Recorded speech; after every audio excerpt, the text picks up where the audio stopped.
मौत भी डरती थी देखकर उसको, ये खुद मौत का दावा था। धरती को नाच था उस पर, ऐसा शेर शिवाजी छावा था। जय हिंद दोस्तों। छावा यानी शेर का बच्चा।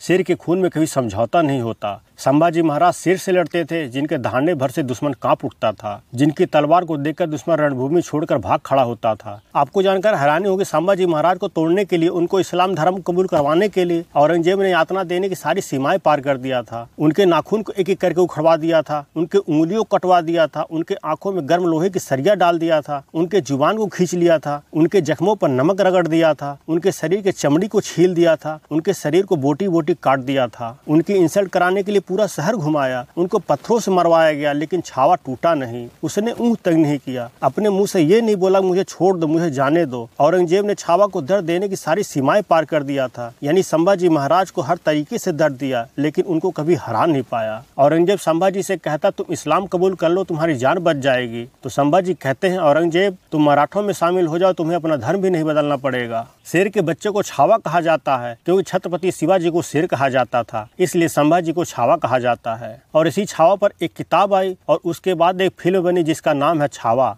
छावा के जरिए लोगों को बताने की कोशिश की गई है कि शिवाजी राजे के पुत्र संभाजी राजे कितने महान और कुशल योद्धा थे। इतिहासकारों का ये मानना है कि बीते कई दशकों में छत्रपति संभाजी महाराज को बहुत योजनाबद्ध तरीके से उनको भुलाने की कोशिश की गई, जबकि संभाजी धर्म, कर्तव्य, संस्कृति और देश की रक्षा करने के लिए अपने प्राणों का बलिदान देने वाले एक वीर योद्धा थे। एक ऐसा योद्धा जिनकी वीरता का लोहा खुद औरंगजेब मानता था। औरंगजेब तो उनके नाम से इतना घबराता था कि रात को सोने से पहले बोलता था कोई मेरे सामने उसका नाम मत ले लेना, नहीं तो वो सपने में आकर मुझे डराएगा। अब सवाल ये उठता कि जब संभाजी इतने वीर बहादुर और विद्वान थे तो फिर औरंगजेब ने उनको पकड़ कैसे लिया, वीरगति को कैसे प्राप्त हो गए। दरअसल इसके पीछे की कहानी बहुत ही दिलचस्प है। संभाजी मुगलों को भारत से पूरी तरह उखाड़ फेंकने के लिए एक योजना बनाए थे और इसके लिए संगमेश्वर में एक सीक्रेट मीटिंग होनी थी। इस मीटिंग में उनकी पत्नी का भाई गनोजी सिरके भी शामिल थे। दरअसल संभाजी ने गनोजी सिरके को वतनदारी और जहांगीर देने से मना कर दिया था, जिसकी वजह से वह अंदर अंदर उनसे बैर रखता था, मगर उनके साथ रहने का दिखावा भी करता था। संभाजी के अपनों ने उनके साथ विश्वासघात किया। उनके साले ने मुकम्मर खान को हैराज बता दिया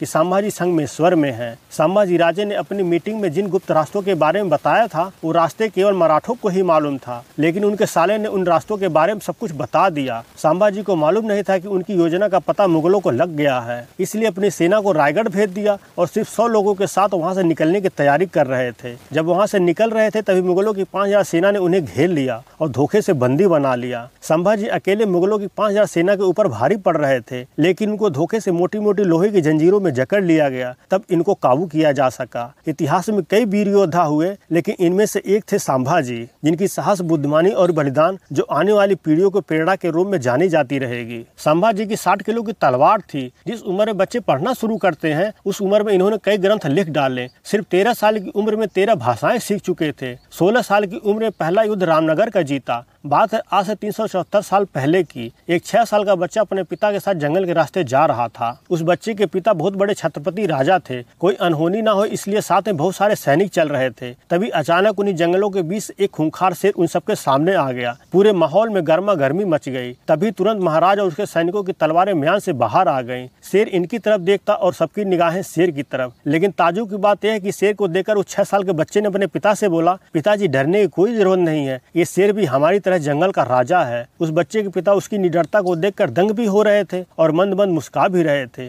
जब वह बच्चा 8 साल का हुआ तो उसे गुरु ने पूछा, युद्ध में जीतने के लिए सबसे जरूरी चीज क्या होती है? तो बच्चे ने जवाब दिया, रणनीति और अनुशासन। केवल शक्ति से युद्ध नहीं जीती जाती। एक 8 साल का बच्चा इतनी गहराई से कैसे सोच सकता है? क्या आपको पता उस बच्चे का नाम क्या था? जी हाँ, उस बच्चे का नाम था छत्रपति संभाजी महाराज, यानी छावा। इनके पिताजी को शेर कहा जाता है, इसलिए इनको छावा कहा जाता है, यानी शेर का बच्चा। मराठा साम्राज्य की नींव रखने वाले मराठाओं की आन बान शान परम सूरवीर छत्रपति संभाजी महाराज। बात है सन 1665 की। एक समय ऐसा है जब शिवाजी राजे की बढ़ती शक्ति को देखकर औरंगजेब इतना घबरा गया कि उनको हराने के लिए अपनी 12,000 की सेना भेज दिया। मुगल की तरफ से इस सेना का नेतृत्व कर रहे थे जय सिंह। जय सिंह ने शिवाजी को हर तरीके से हराने करने के लिए ठान लिया। उसने शिवाजी राजे के सपोर्ट सिस्टम को तोड़ने के लिए यानी उनको बिल्कुल अलग थलग करने के लिए एक प्लान बनाया ताकि उनकी शक्ति को कम किया जा सके। इसके लिए जय सिंह ने कुछ मराठा सरदारों को अपने साथ मिला लिया। इसके बाद जय सिंह ने पुरंदर के किलों को घेराबंदी शुरू कर दिया। 1665 में शिवाजी राजे एक संधि के तहत मान गए जिसे पुरंदर की संधि कहा गया और इस संधि के तहत मराठाओं को 36 किलो में से 23 किलो को मुगलों को सौंपने की बात हुई और साथ ही में काफी सारा धनराशि भी देना पड़ा। इस संधि की दूसरी शर्त यह भी थी जब शिवाजी राजे को मुगलों की इस अभियान में मुगलों की मदद करनी होगी। संधि की एक शर्त यह भी थी कि संभाजी को मुगलों की तरफ से लड़ना भी पड़ेगा। इन्हें 5000 का मंसादार बनाया जाएगा। इसके बाद शिवाजी को औरंगजेब से आगरा में मिलने के लिए बुलाया गया। शिवाजी राजे संभाजी को अपने साथ लेकर आगरा पहुंचे। जब शिवाजी औरंगजेब से मिलने उसके दरबार में पहुंचे तो औरंगजेब ने इनकी बेइज्जती कर दिया। इसके बाद दरबार से बाहर आ गए। औरंगजेब इतने गुस्से में आ गया इन दोनों को बंदी बना लिया। संभाजी 9 साल के बच्चे थे लेकिन घबराए नहीं और वहां से बाहर निकलने का रास्ता सोचने लगे। एक दिन इन्होंने एक प्लान बनाया और मुगलों को चकमा देकर वहां से बाहर निकल गए। इनको आगरा सीधे पुणे जाना था लेकिन पुणे जाने के बजाय वो सीधे मथुरा गए। इधर पूरे मुगल साम्राज्य में हल्ला हुआ कि शिवाजी अपने पुत्र के साथ भाग गए और जगह जगह इनकी खोजबीन शुरू हो गई। भागने के बाद इन दोनों अपना भेष बदल लिया ताकि पिता पुत्र को एक साथ देकर कोई इनको पहचान ना ले। इसलिए शिवाजी ने संभाजी को मथुरा में किस निजी पंथ के यहाँ छोड़ दिया और शिवाजी महाराज खुद एक साधु का भेष बनाकर मथुरा से काशी चले गए। आप सोच कर देखिए 9 साल की एक छोटी सी उम्र में कितना मुश्किल भरा समय रहा होगा। संभाजी एक घोड़े पर बैठकर काशी प्रयाग गया होते हुए रायगढ़ के पास पहुंच गए। इन्होंने घोड़े पर बैठकर सिर्फ 28 दिनों के अंदर करीब 2200 किलोमीटर का सफर तय किया। इसके बाद शिवाजी महाराज कुछ ही महीनों में अपने कई किलो को मुगलों से छुड़वा लिए और कई सालों तक औरंगजेब की नाक में दम करके रख दिया। शिवाजी राजे औरंगजेब के लिए एक बैरियर बन गए थे जिसकी वजह से औरंगजेब दक्षिण में अपना साम्राज्य विस्तार नहीं कर पा रहा था। लेकिन इसके बाद 1680 में कुछ ऐसा हुआ जिसके बाद औरंगजेब अपनी राजधानी को हमेशा हमेशा के लिए छोड़कर दक्षिण भारत जीतने के लिए निकल पड़ा। 1680 में इतिहास ने ऐसा करवट लिया कि धरती से एक महान सूरवीर योद्धा अपनी आंखें हमेशा हमेशा के लिए बंद कर लिया। 1680 में छत्रपति शिवाजी महाराज का स्वर्गवास हो गया। इसके बाद सत्ता के गलियारों में सवाल उठने लगा कि शिवाजी के बाद मराठा साम्राज्य कौन संभालेगा। एक तरफ संभाजी थे और दूसरी तरफ शिवाजी की दूसरी संतान यानी संभाजी के सौतेले भाई राजा राम थे।